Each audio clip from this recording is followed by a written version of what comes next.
Humans have a bit more than 300,000 years in which obesity is extremely rare. And then essentially in your lifetime and mine, it absolutely blows up. Between the year I was born and the year I turned 21, obesity doubled in the United States. And then in the next 20 years, severe obesity doubled again. You think about these drugs and you think, it's a wonder drug, it's a game changer. And I think that there is a strong case to be made for that. But at the same time, there's a lot of things that we still don't know about these drugs. 42% of Americans are obese, right? It always happens where people move from mostly eating fresh, whole foods that they prepared on the day to mostly eating processed and ultra-processed foods, which are constructed in factories out of chemicals in a process that actually isn't even called cooking, it's called manufacturing food. Doctors and other experts require more training on obesity and how to treat it.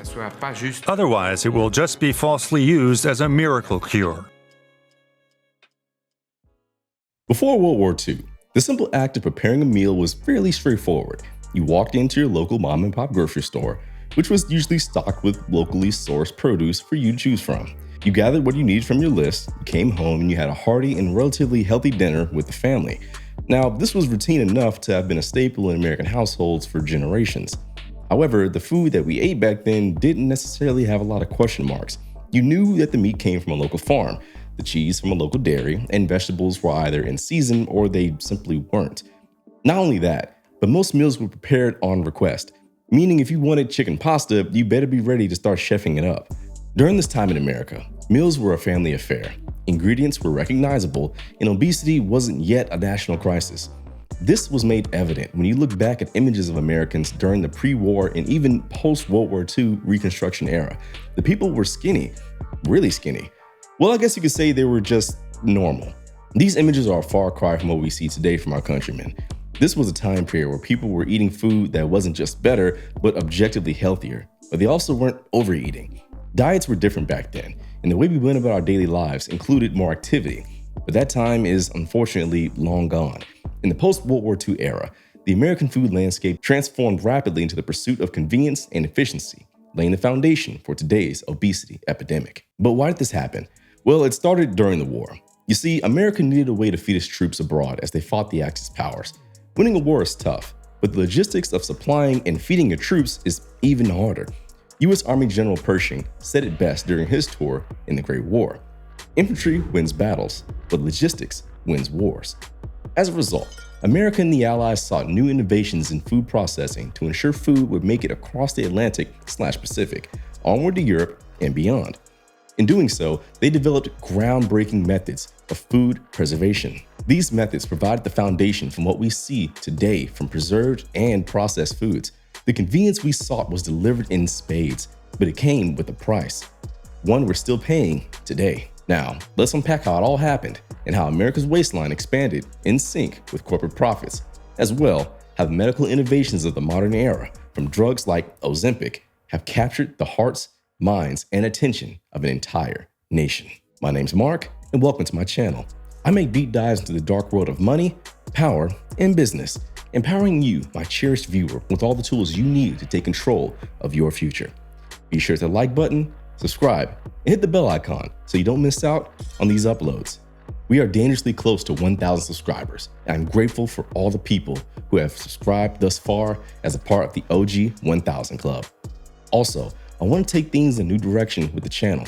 Moving forward, I'll be moving away from the weekly content to more less frequent but long-form videos like this one. If this is something that you guys like, please let me know in the comments and hit the like button. Now tap in and I'll explain. The shift started with one simple goal: convenience. Post-war America wanted life to be easier, and the food industry was more than happy to comply. Figures like Clarence Birdseye, who pioneered flash freezing, made it possible to transport and store food with minimal spoilage.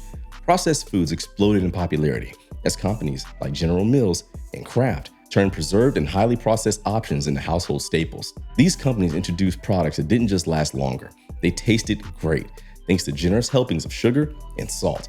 No more fresh meals. A can opener was all you needed to whip up dinner. At first, this was a far cry from what the average American was used to, and people were skeptical, and for good reason. Imagine for your whole life, you bought veggies from the store or your farmer's market, expecting to use them soon since, veggies have a pretty short shelf life. Then all of a sudden, a tomato is lasting a week on your countertop? However, over time, people bought into the new innovations. Not only that, these innovations allow for food to become more accessible to other parts of the country, especially those from rural and underdeveloped areas. But it was the invention of high fructose corn syrup, or HFCS for short, in the 1970s that truly changed the game. HFCS was cheaper to produce than traditional sugar, and it could be added to virtually anything to make it sweeter and thus more addictive. This new ingredient flooded the market, and by the 1980s, it was in nearly every packaged product.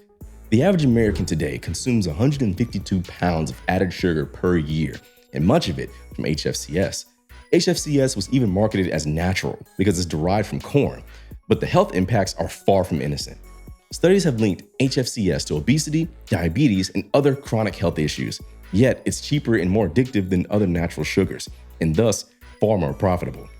The reason for the explosion in growth of HFCS was a direct counter to what was happening with the trade policies in the 1970s. You see, tariffs and quotas on imported sugar made it more expensive, while corn remained a domestic crop, further reducing the cost for HFCS production. This policy shift made HFCS a more economically attractive option as compared to cane sugar. This cost advantage made it a no-brainer for food companies looking to cut costs and turn a profit. As processed foods and packaged foods became a larger part of the American diet in the 20th century, food manufacturers sought ways to make their products sweeter and thus more palatable to consumers. And HFCS met all the criteria. Behind this dietary shift were the giants of big food, corporations with deep pockets and enormous influence. Coca-Cola and PepsiCo didn't just sell soda, they sold a lifestyle, branding sugary drinks as symbols of happiness and youth, with billions invested in advertising. They made soda a daily habit for millions. Coca-Cola's infamous marketing campaigns, like its annual Santa Claus ads, embedded the brand deep into American culture. And Pepsi, known for its celebrity endorsements, made sure you'd see a famous face every time you cracked open a can of Coke. Then there was Ray Kroc of McDonald's, who we talked about in a previous video. He transformed fast food from a novelty into a lifestyle.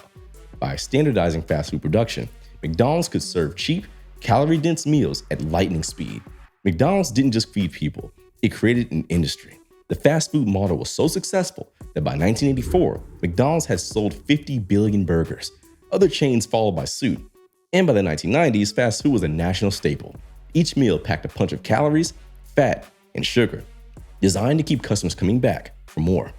Big food wasn't just feeding America, they were hooking it. The mid-20th century saw an increase in two-income households, longer work hours, and thus busier lifestyles, creating a demand for quick, inexpensive meals.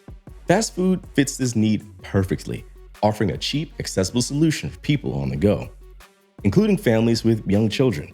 Fast food chains like McDonald's and Burger King revolutionized branding and targeted children through colorful mascots, kids' meals, toys, and of course, the old school playgrounds. They marketed their products as family-friendly, making fast food a common choice for families while hooking kids early on with these highly addictive and processed foods. By the 1980s, fast food chains expanded rapidly into urban, suburban, and rural areas, creating a culture where fast food was accessible almost anywhere.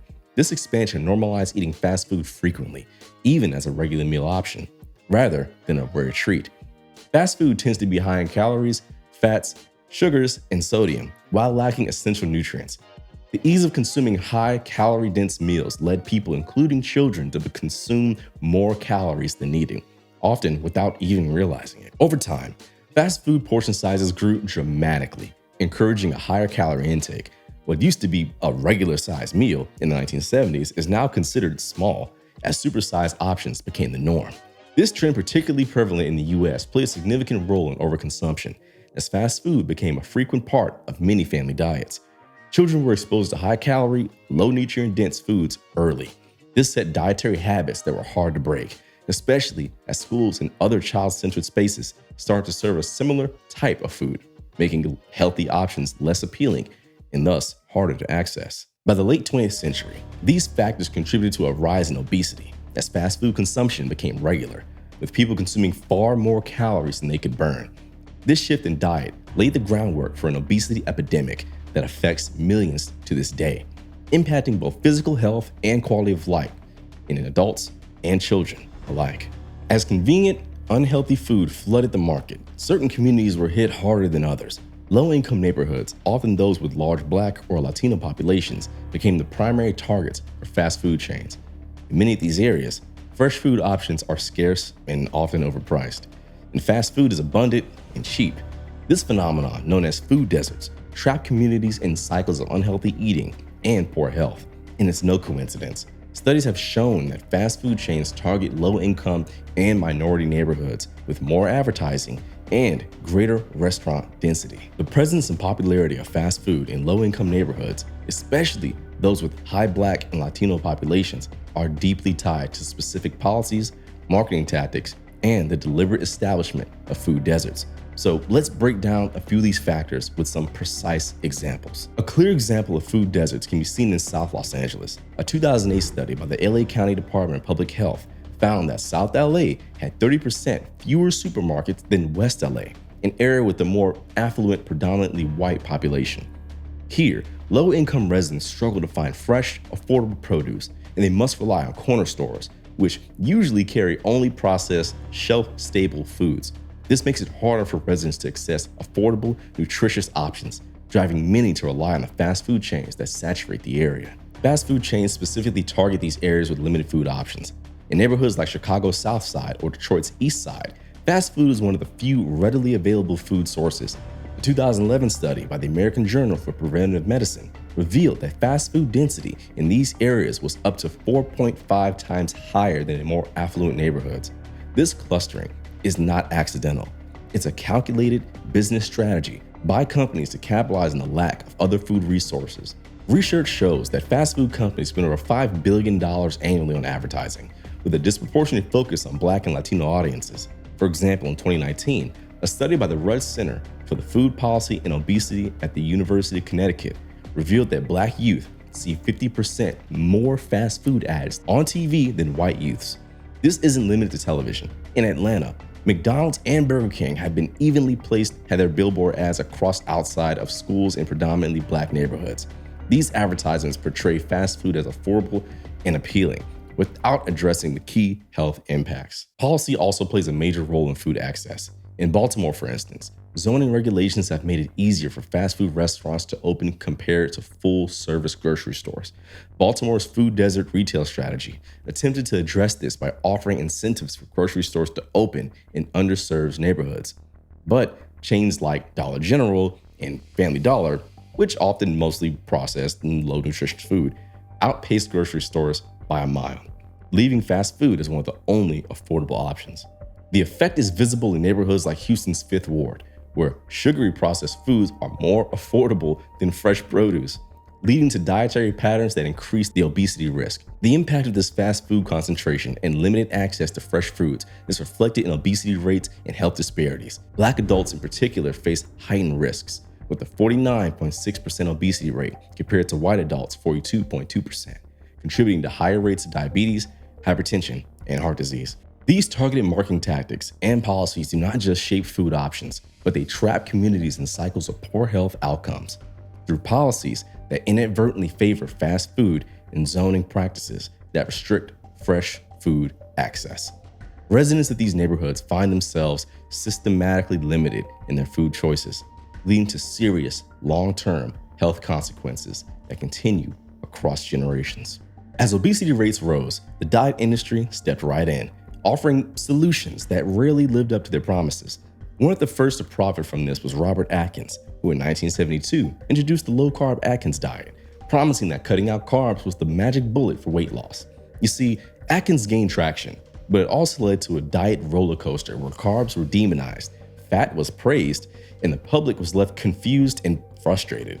This was just the beginning. Soon, Weight Watchers joined the scene, along with Slim Fast and Nutrisystem, to name a few, each promoting their own quick fix plans. By 2023, the diet industry was worth $72 billion. But here's the thing, 95% of people who lose weight on diets regain it within 5 years. The diet industry doesn't just thrive on failure, it depends on it. Temporary solutions and extreme restrictions keep people coming back for more, stuck in a cycle of losing weight, gaining it back, and repeating the process. This message is always the same. Weight loss is achievable if you just buy this product and follow this plan. And when it doesn't work, the industry is ready to sell you the next fad. It's the ultimate revolving door, profiting from desperation and self-blame. The latest chapter in America's quick fix saga is Ozempic, a drug originally developed to treat type 2 diabetes. Yes, you heard that right. The miracle drug that your coworker uses to drop 20 pounds overnight is actually made for diabetics. Manufactured by Novo Nordisk, Ozempic works by reducing one's appetite, which has led to its off-label use as a weight loss drug, with celebrities and social media influencers singing its praises. Ozempic's popularity has exploded. In 2023, prescriptions for Ozempic surged by 69%, despite little knowledge about the long-term effects of using the drug, which was not supposed to be solely for weight loss. The side effects can include nausea, vomiting, severe gastrointestinal distress, and while Novo Nordisk insists Ozempic is safe when used as prescribed, the fact is it was never meant to be a weight loss solution. This reliance on Ozempic points to a larger issue. Americans have become dependent on quick fixes rather than addressing the root causes of obesity in this country. Ozempic may offer temporary solutions, but it does not encourage healthier habits. It's another band-aid on a wound that needs surgery. And as the drug gains popularity, we're likely to see more people chasing rapid weight loss at the expense of their long-term health.